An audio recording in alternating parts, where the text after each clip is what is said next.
Hi, I'm Tom Lydon here in Hollywood, Florida at the Inside ETF conference, and I'm here with Ryan Izikainen, who's Senior Vice President of ETFs and a strategist at First Trust. Great seeing you, Ryan. Nice to see you, Tom.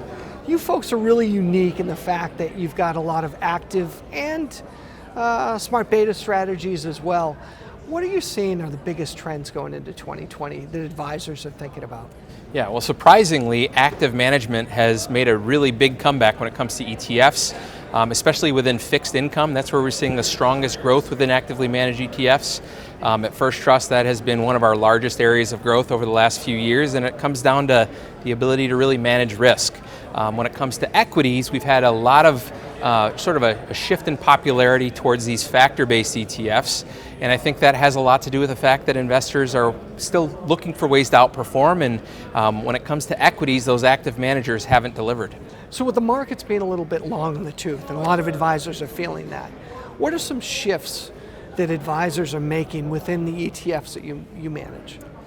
One of the things that was unusual about 2019 was the risk aversion that investors had. They put a lot of money into low volatility, a lot of money into quality, and towards the end of the year, as some of those valuations really got bid up, we saw a shift over to value and to dividends.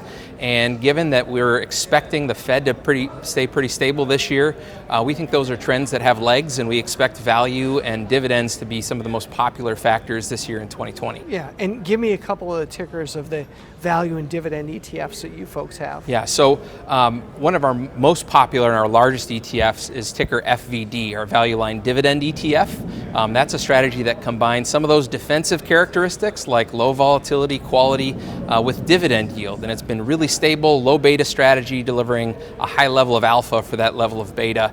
The second would be our rising dividend strategy, ticker RDVY. That's a strategy that's positioned differently than FVD, and it performs well at different times. And so you've got companies that are well positioned to raise dividends that still have pretty attractive valuations. Awesome. Ryan, great seeing you. Thank you. Thanks for having me.